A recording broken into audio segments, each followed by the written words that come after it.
Hi guys, my name is Dana Carabell.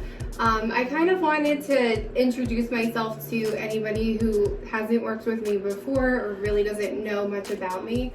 So I'm going to give you a little background on my experience, my work experience, and how I got to where I am today.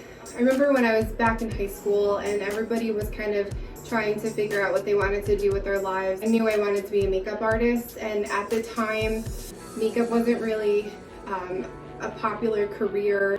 So when I was going through options for schooling, the best thing I could find in my area was a skincare specialist, because the closest school was in California. I'm in New Jersey. I ended up going to school for skincare right out of high school. January of 2002, I became a licensed esthetician and professional makeup artist. I started out in spas, doing facials, makeup, waxing, and it was great, but it really didn't focus on makeup so much. So I ended up applying to different places and was hired by Macy's to be a counter manager for Prescriptives Cosmetics. At the time, they were owned by Estee Lauder, and it was more of a business-based job where I had to keep track of numbers and a staff, and it really wasn't what I wanted to do. So I ended up taking a break. I joined a gym. I wanted to get in shape, and when I was going on the tour through the gym, the woman who was touring me said she thought I would be a good fit, and they were looking for a fitness coach or a sales rep. So I ended up working there for a couple years. It was great money. I ended up buying my first place and paying off all my debt, and then I realized it was time to go back into what I really wanted to do, which is makeup.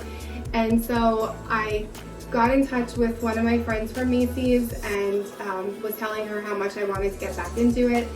And she told me that she was the business manager at Chanel Cosmetics at Saks in New York City, and said, I can actually bring you on as a freelance artist if you'd like.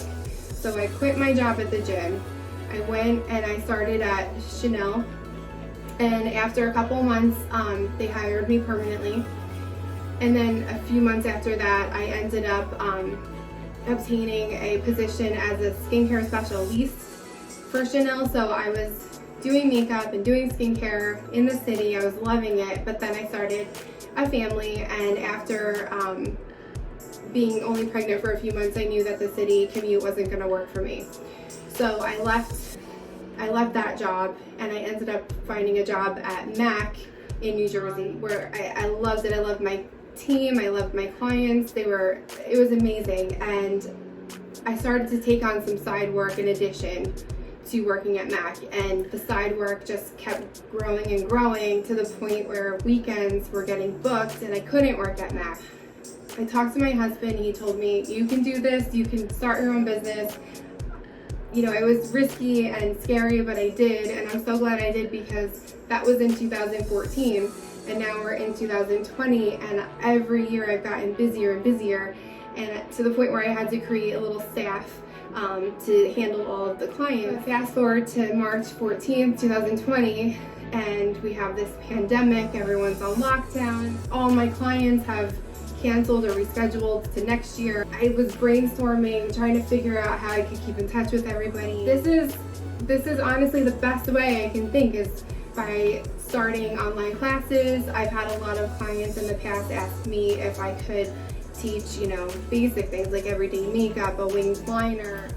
I still take classes on my own. I don't think there's ever a time when you can know everything. I gather information from artists that have been doing it for a year, 5 years, 10 years, 20 years.